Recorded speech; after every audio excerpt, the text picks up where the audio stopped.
Magandang araw po. Welcome po sa aking channel, Nob9 TV. Patalasasan po. Meron po ba kayong mga properties na napapabayaan or non-performing assets? Plan nyo ibenta, pero wala kayong oras sa pagbibenta nito. Kung ito'y pagkakatiwala nyo po sa amin, tawag lang po kayo sa aking numero. Usap po tayo, gawin ko po ng video for free. Yes, libre po. Wala po kayong babayaran. Tutulungan pa namin kayong mabenta ang inyong property. Kami na po bala sa marketing, sa boosting or paid ads. Even sa tripping, hindi na po kayo mapapagod sa pag-entertain ng mga buyers. Kami na po bala sa lahat. Tawag lang po kayo. Nandito po tayo ngayon sa Bago Bantay, Quezon City kung saan meron po tayong bagong video presentation. Isang residential commercial property na may lot area 410 square meters. Ito po'y titulado, buhay po ang may-ari, kaya wala po kayong magiging problema sa documentation or sa transfer ng title. May frontage po ito na 20 meters more or less at meron pong lumang structure o lumang apartment sa loob nitong property.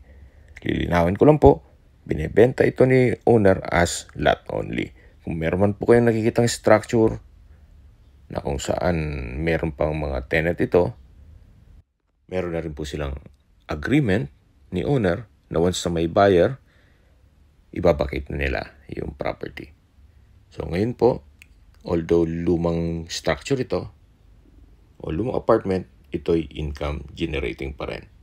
So depende po yan sa inyo. Once na ma-acquire nyo ito, kung i-retain ninyo o paparepair ninyo para paupahan ulit or ipapademolish nyo na lang. So depende po yan sa inyo kung anong magiging project nyo dito sa property. Ito po ay nasa mataas na lugar, kaya flood-free area. At malapit po sa lahat, gaya ng SM North EDSA. Walking distance lang po. Napaganda po ng lokasyon ng property along two-way cemented barangay road at malapit din po ito sa mga busy streets dito sa likod ng SM North EDSA. Hindi lang po natin mapasok itong lumang structure o apartment gawa ng meron pa pong mga tenant dito. Kumbaga, respeto lang po. Anyway, upon tripping, kung talagang decided po kayo, pwede naman natin pakiusapan yan nakasama si owner. Okay, habang pinagmamasdan niyo po itong buong property, pag-usapan na natin ang distance, location, at travel time. Mula po sa SM North EDSA, ito ay walking distance lang, mga 600 meters ang distance at 3 minutes drive. Mula naman po sa Muñoz Market, ang distance is 2 kilometers at ang travel time is 6 minutes. Mula naman po sa Trinoma, ang distance is 1.8 kilometers at ang travel time is 7 minutes. Mula naman po sa Veterans Memorial Medical Center, ang distance is 2.2 kilometers at ang travel time is 8 minutes.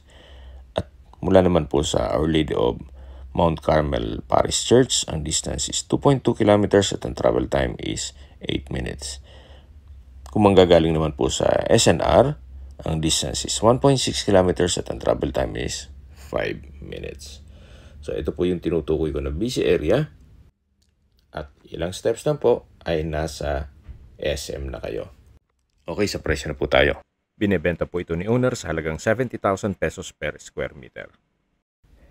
Kung may mga katanungan po kayo or gusto nyo magpaset ng tripping dito sa property ito, tawag lang po kayo sa aking numero. At sa mga kababayan naman natin nasa ibang bansa, meron po akong Telegram sa mga iPhone user man. May iMessage, meron din pong Imo, Skype, Viber at WhatsApp. Same number lang po, 0917-316-3399. Sa mga nagtatanong naman po ng aming Facebook, meron po kaming Facebook page na Nob9 TV at Facebook Reels Video. Makisuyo po, paki-like and follow na rin. Meron din po kaming ibang YouTube channel na The Nob9 TV channel at AC Listings. Sana po naibigyan yung aming video presentation. Paki-like and subscribe na lang po sa aming channel para ma-update din po kayo sa aking future listings. Kung sakali po hanap nyo ay mas malaking sukat ng lupa, meron din po kaming ibang listings na pwede nyong pagpilian. Huwag po kayong mag-atubiling tumawag sa amin and let us know your budget para malaman namin kung anong property pwede namin ilok sa inyo. Sa lahat pong viewers, subscriber at nagtiwala sa amin, salamat po sa suporta.